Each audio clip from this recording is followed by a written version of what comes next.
আসসালামু আলাইকুম বন্ধুরা, আশা করি সবাই ভালো আছো। আমার আজকের এই ভিডিওটি দেশের আপামর ছাত্রছাত্রীদের উদ্দেশ্যে। তো অনেক সময় অনেক ছাত্র আমাদের কাছে বলে যে বাংলা ভাষায় বহুল ব্যবহৃত বিদেশি যে শব্দ, সেই শব্দগুলা তারা মনে রাখতে পারে।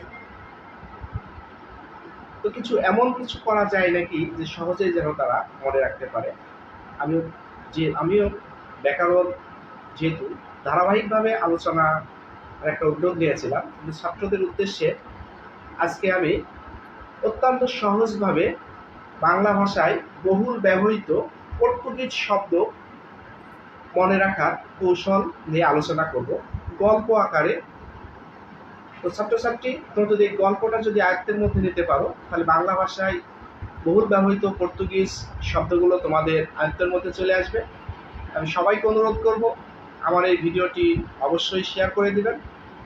শেয়ার করে আপনাদের শেয়ারের মাধ্যমে যদি কোনো ছাত্রছাত্রী সামান্যতম উপকৃত হয়, তাহলে আমার এই প্রচেষ্টা সার্থক হবে। আর যারা ইউটিউবে আমার এই ভিডিওটি দেখবে, তারা অবশ্যই চ্যানেলটি সাবস্ক্রাইব করে দিবে এবং শেয়ার করে নিজেদের টাইম লাইনে রেখে দিবে, যেন তোমাদের প্রয়োজন মুহূর্তে তোমরা দেখতে পারো।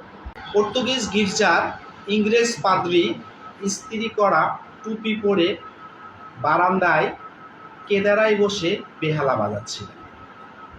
ঠিক তখনই কেরানি চাবি দিয়ে গুদামের আলমারি খুলে তাতে আতা, আনারস, আলপিন ও পেয়ারা, পেঁপে, পাউরুটি রাখল। আর কামরা পরিষ্কার করে জানালা খুলে পাদ্রীকে তোয়ালে ও সাবান দিল। পাদ্রী রেগে গিয়ে বললেন, ফালতু কোথাকার,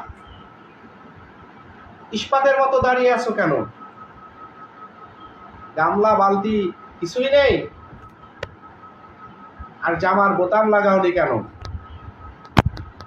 পাদ্রী বললেন, পিস্তল আর কয়েকটা পেরেক নিয়ে আসো। জমির দিলাম